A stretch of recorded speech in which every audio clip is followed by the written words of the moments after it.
What happened to Moses? Well, Moses, of course, is that famous figure from the Old Testament who's the deliverer of God's people from Egypt. If you were to read in Acts chapter 7, I love the way that Stephen, in his sermon, the sermon that gets him killed, but in this sermon, he outlines Moses' life into three sections. Moses would live 120 years, and he breaks his life up into 40-year sections. The first 40 years, he's in Egypt. The second 40-year section, he's in Midian.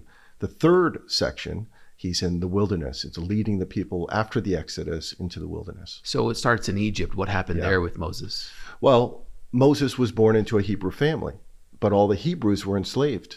And we know that the Egyptians had been concerned about the growing population of the Hebrew people, so ordered that some of these Hebrew boys be killed. As a result of this, Moses' family tries to save his life. So they place him famously in that basket in the Nile River. And then Pharaoh's daughter finds Moses, takes him into his family. Literally, Moses is now entering into the royal family of Egypt. We should be thinking about Moses as a prince, as a member of the royal family. And in just an amazing, moment of God's goodness, we see that Moses' own mother is brought into Pharaoh's family to become a wet nurse, to still be near her child. So even when she's giving up her child, moments later or days later, we're not sure, but she's invited into the family so that once again, she can be near her son. So Moses is growing up in an Egyptian society with Egyptian royalty, but his heart is still very much with the Hebrew people. We know that his mother is there. So he's kind of growing up as like a dual identity, right? Hebrew and Egyptian. And then, he gets the very best in Egyptian society, the Egyptian education, royalty. He's honored in many ways. But there comes a moment when he's about 40 years old that he sees an Egyptian mistreating one of the Hebrew people. And this is probably when his own love and affection and loyalty to his people surfaced. And you see him get angry and he murders this Egyptian. And as a consequence to that murder, he flees and he gets out of Egypt. That's the first 40-year section. Yeah, and then the next 40 years he's in, is it Midian? He's in Midian, right. So he flees from Egypt, he goes to Midian. And while he's in Midian, he encounters Jethro, who's a priest in Midian. Jethro has a daughter, and Moses marries this woman. And for 40 years, these are almost like silent years for Moses, but wow. He's a shepherd.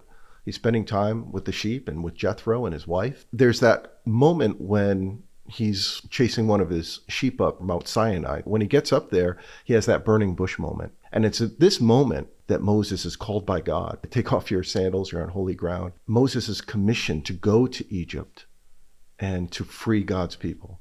And he's sent not alone. He's actually, because Moses is very nervous about this. Who am I? I can't speak. I'm very ineloquent. And God sends Aaron to be with him. And Aaron will be his spokesperson. So the last 40 years of his life, he goes back to Egypt. Right. Last 40 years now, he's in Egypt. And he's meeting Pharaoh. Again, now he's re-engaging with the royal family, which was a scary thing, I'm sure, for him. Last time he was in Egypt, he was a murderer. But now he shows up and he's there to deliver God's people, get them out of Egypt. You see God use him powerfully to unleash all kinds of plagues against the Egyptian power authority, against Pharaoh. And what's interesting is when you look at all of these 10 plagues, every one of them is almost like a targeted missile against a different deity in the Egyptian pantheon of gods. The cattle, the gnats, the flies, the locusts, all of that stuff was taking on some of them. Like the Nile River, which is going to turn blood red. That was a sacred thing for the Egyptian people. This was seen as like a gift from the Egyptian gods to them for being so loyal to their God. But Moses is able to demonstrate Yahweh's power and authority over the Egyptian gods by turning it blood red. You see the sun get blocked out. Again, a shot against Ra, the Egyptian god of the sun. God manifesting his own power and authority against that God. And then, of course, the final plague, the one that really puts the nail in the coffin, is when the firstborn Egyptians are killed off. And the firstborns were sacred. Even Pharaoh himself and his son were considered like Ra's. They were considered gods in the Egyptian religion. So every one of these plagues was a way to take on the Egyptian gods and belief system and worldview. And Moses is demonstrating that there is only one true God, the Hebrew God. So this is not only a message to the Egyptians, but also a message to the Hebrew people. Wow. That God has not forgotten you, even in your slavery, even in your captivity. And God has sent a rescuer, Moses, and he's going to send you out of that. So God uses Moses in these 40 years to cross the Red Sea, finally vanquish the Egyptian army, and then send them into the wilderness. But he's not done working with them. In a lot of ways, the salvation from Egypt is like our salvation. We are saved in a moment, but then there's a process God works on us with. And you see God doing that with the Hebrew people. They are saved from Egypt, but now he's working things out of them. They are in the wilderness complaining, griping. They're having a hard time trusting God. So even in the middle of the desert, God is providing food and sustenance, manna from heaven. Even when there's no water in the desert, rocks are opening up, providing water, fresh water for thousands of people, millions of people to be able to drink and partake of.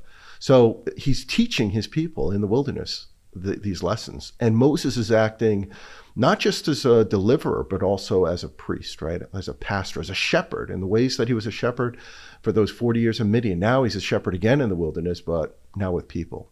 And these are the 40 years that Moses is going to spend in the wilderness until he gets to the promised land. Yeah, and how did he end up dying? Didn't he die in the wilderness? He dies in the wilderness. He never actually gets into the promised land because of his own disobedience. A moment when he was commanded to speak to a rock, and he didn't speak to it. He was angry.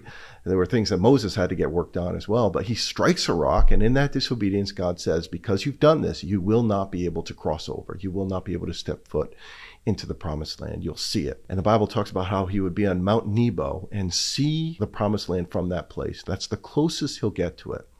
There's an interesting account in Deuteronomy chapter 34 where it talks about Moses' death. It says that in the land of Moab, according to the word of the Lord, the Lord, this is the interesting thing, the Lord buried him in the valley in the land of Moab opposite Beth Peor. But no one knows the place of his burial to this day. Wow. So there's so many, questions that pop out at us here. So Moses dies, but he dies alone. And who buries him? The Lord buries him.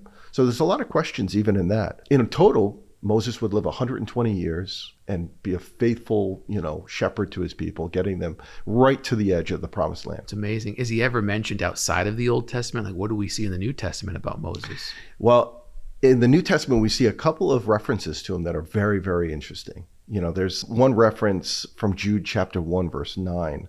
It says, "But when the archangel Michael contended with the devil, was disputing about the body of Moses, he did not presume to pronounce a blasphemous judgment, but said, 'The Lord rebuke you.'" We have no idea what's happening in this account. The only thing we're told is that there's a time when the archangel Michael gets into a dispute and some sort of an argument with Satan over the body of Moses. Did that happen right at his death? Was there an argument over, who's going to have possession of his body? Who's going to bury him? Does it happen years later about his corpse? We don't know. But it's just this very interesting account mentioned in Jude chapter 1, verse 9. Then there's another mention of Moses in the Gospels. The Synoptic Gospels, Matthew, Mark, and Luke, all reference Jesus' transfiguration. This moment when Jesus goes up into a high mountain, he brings the disciples, he tells them to pray for him. And while he's up there, Jesus turns white. He has this truly amazing experience. And the disciples look and they actually see Jesus speaking to two figures. They see him speaking to Elijah and to Moses. Even those two people are significant because Moses is there speaking on behalf of the law. Moses was the lawgiver, the one to reveal the laws or show the people the 10 Commandments and such. And then Elijah is there, the prophet. So you see the law and the prophets, both there, now turning to Jesus. And Jesus is the perfect fulfillment of the law and the prophets. And Moses was there. This is the closest he'll get to the promised land. Even though he couldn't see it while he was alive, now, in this transfiguration moment, Moses appears there in this high mountain in the promised land and is able to see with his own eyes Jesus Christ.